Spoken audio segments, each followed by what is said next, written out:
Mari sekarang kita lanjutkan kuliah kita dengan bab baru, yaitu aplikasi statistik untuk evaluasi data.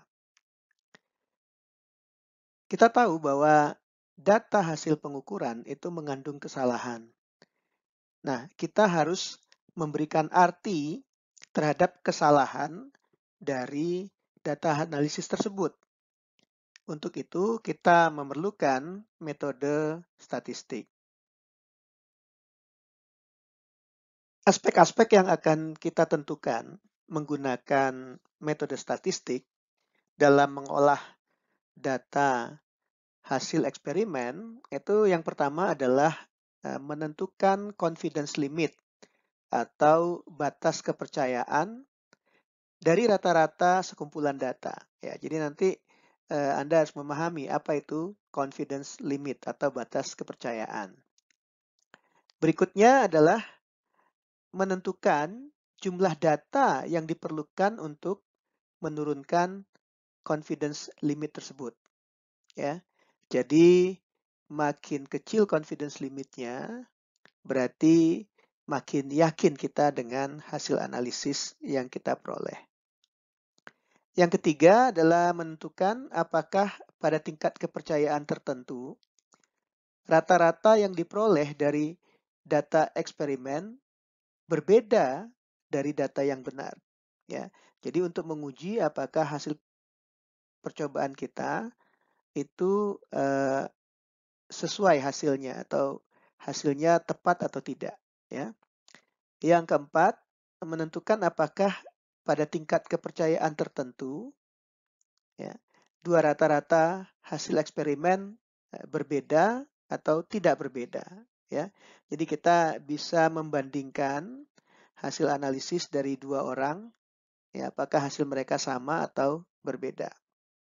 Yang ketiga adalah yang kelima, ya, maksud saya menentukan apakah pada tingkat kepercayaan tertentu, ya, ketelitian, ya, atau presisi dari dua set eksperimen berbeda. Ya, nanti Anda lihat ini ya, pada aspek ketiga, empat, dan kelima kita bicara tentang tingkat kepercayaan. Ya, jadi nanti Anda harus memahami apa yang dimaksud dengan tingkat kepercayaan.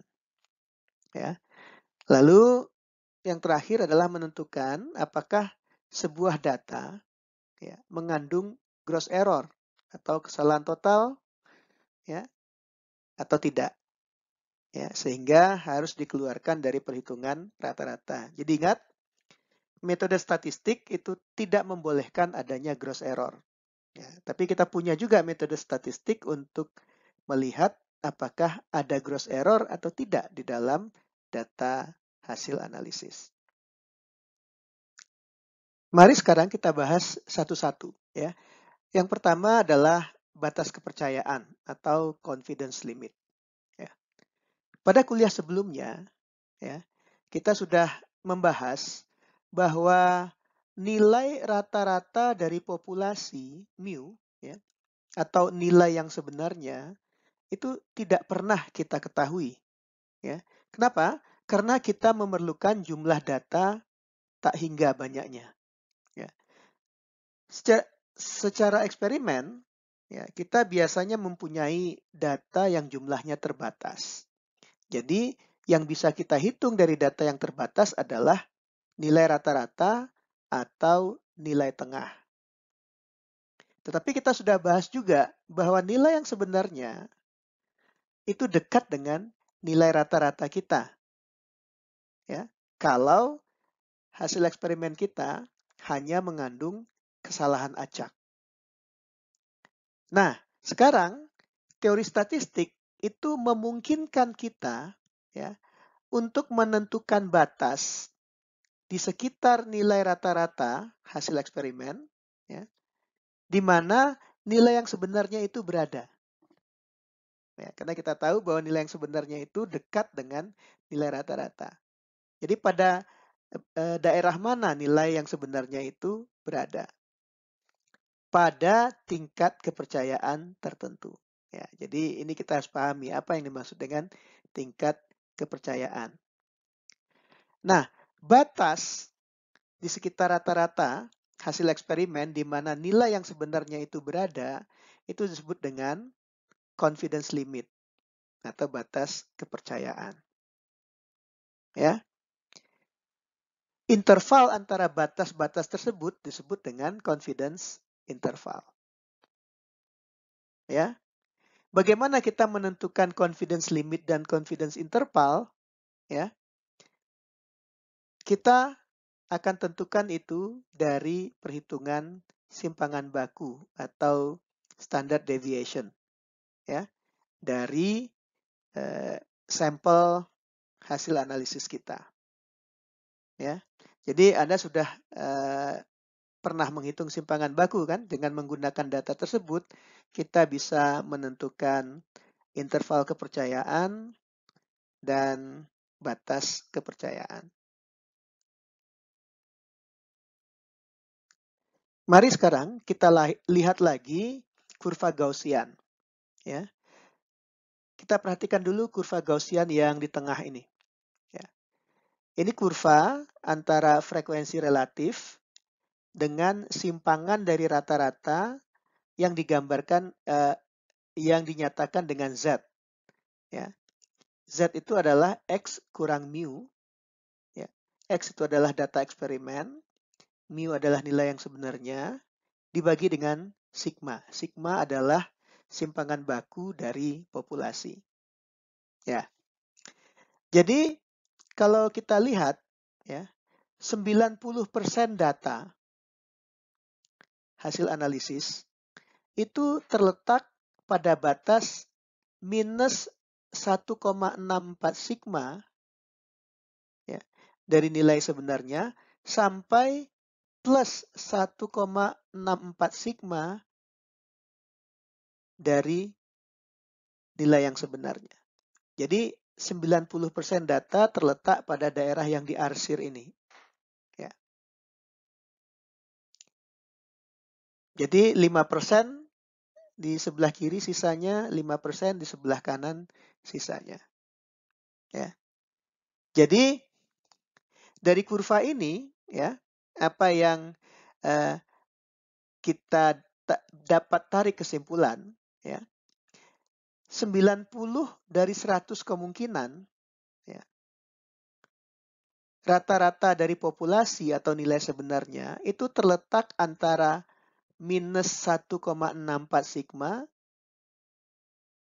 dari nilai yang sebenarnya dan plus 1,6 sigma dari nilai yang sebenarnya. Ya. Jadi dalam hal ini kita punya pada tingkat kepercayaan 90%. Ya.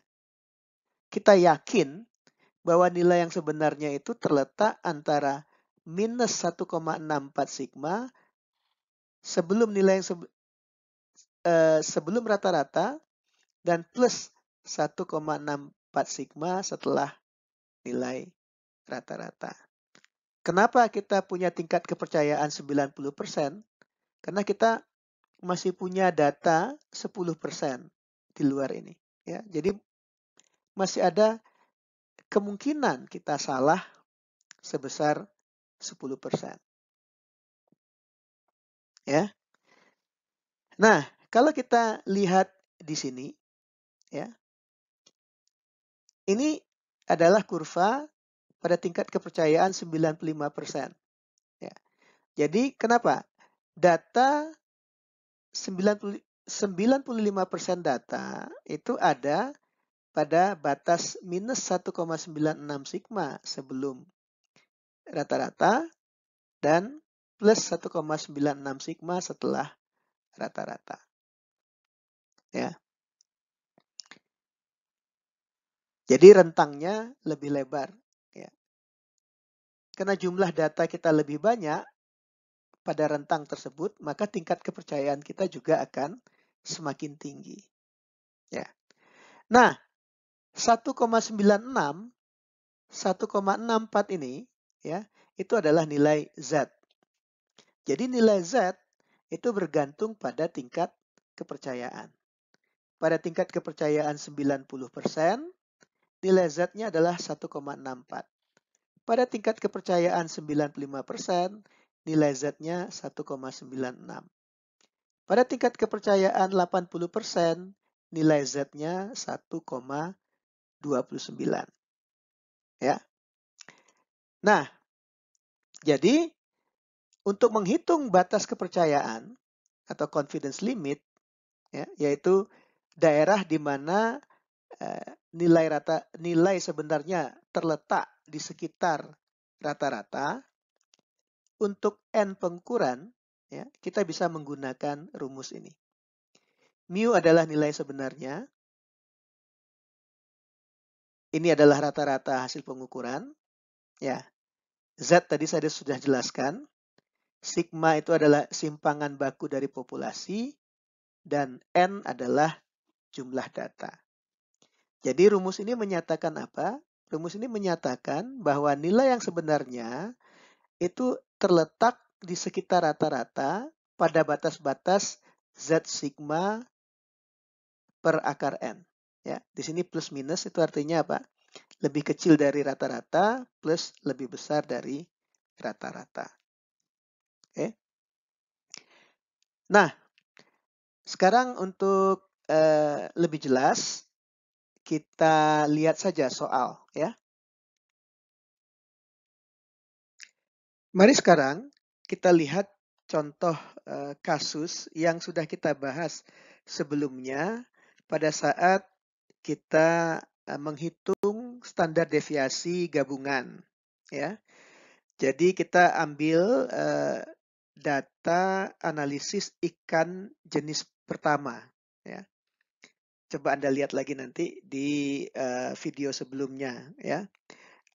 Ikan jenis pertama itu ada 3 ekor, ya. Rata-rata kadar merkuri pada ikan jenis pertama itu adalah 1,67 ppm. Kita sudah hitung bahwa nilai standar deviasi gabungannya yang kita anggap sama dengan nilai sigma itu adalah 0,1 ppm. Ya. Nah, kalau kita ingin menentukan confidence limit pada tingkat kepercayaan 80% dan 95%, kita harus tahu berapa nilai Z pada masing-masing tingkat kepercayaan ini. Ya. Pada tingkat kepercayaan 80%, nilai Z-nya 1,29. Pada tingkat kepercayaan 95%, nilai Z-nya 1,96. Jadi, untuk menghitung confidence limit pada tingkat kepercayaan 80%, kita tinggal masukkan ke dalam rumus. Ya. Jadi mu itu sama dengan rata-rata, ya, rata-ratanya 1,67 dikali Z 1,29 kali 0,1, ini adalah simpangan bakunya, dibagi akar 3 karena jumlah datanya ada 3. Jadi kalau kita hitung, ya, confidence limitnya adalah 1,67 plus minus 0,07. Ya, jadi 0,0 plus minus 0,07 ini yang kita sebut dengan confidence interval. Pada tingkat kepercayaan 95%, Z-nya 1,96. Ya. Kalau Anda masukkan ke dalam rumus, Anda dapatkan nilai segini, 1,67 plus minus 0,11. Ya. Jadi, apa yang kita bisa simpulkan dari hasil perhitungan ini? Ya, bahwa pada tingkat kepercayaan 80%, ya, nilai yang sebenarnya itu kemungkinan terletak antara 1,6, yaitu 1,67 kurang 0,07, dan 1,74 ppm. Ya. Kita tidak tahu nilai yang sebenarnya berapa, tetapi kita yakin 80% bahwa nilai yang sebenarnya terletak antara rentang ini. Ya. Nah, pada tingkat kepercayaan 95%, ya, ini keyakinan kita lebih tinggi bahwa nilai yang sebenarnya itu terletak pada rentang yang lebih luas, ya, antara 1,56 sampai 1,78 ppm. Ya, masuk akal ya. Kalau rentangnya kita lebarkan, kita makin yakin bahwa nilai yang sebenarnya ada pada rentang tersebut. Ya. Jadi begini cara menentukan confidence limit atau batas kepercayaan. Mari sekarang kita lanjutkan pertanyaan mengenai confidence limit ini. Ya. Berapa replika pengukuran spesimen 1, ya, maksudnya jenis ikan 1, yang diperlukan untuk menurunkan interval kepercayaan pada tingkat kepercayaan 95% menjadi plus minus 0,07 ppm. Ya, kita tadi sudah hitung ya, interval kepercayaan pada tingkat kepercayaan 95% itu adalah 0,11. Sekarang kita ingin menurunkan menjadi 0,07 ppm. Ya. Perhitungannya sederhana, kita hanya masukkan ke persamaan ini. Ya. Kalau kita inginkan confidence intervalnya 0,07, ya, Anda masukkan Z-nya 1,96 karena tingkat kepercayaannya 95%, 0,1 adalah simpangan bakunya dibagi akar N. Ya. Nah, di sini kita tinggal menghitung N. Ya. N-nya adalah 8. Ya. Jadi, dengan 8 kali pengukuran, maka pada tingkat kepercayaan 95%, ya, rata-rata populasi akan terletak pada rentang plus minus 0,07 ppm. Ya. Kalau kita hanya melakukan 3 kali pengukuran, rentangnya terletak pada plus minus 0,11 ppm. Artinya apa? Dengan makin banyak melakukan pengukuran, ya, kita makin yakin bahwa nilai yang sebenarnya itu terletak pada rentang yang lebih sempit, ya, pada interval yang lebih sempit. Ya, ini yang harus kita pahami.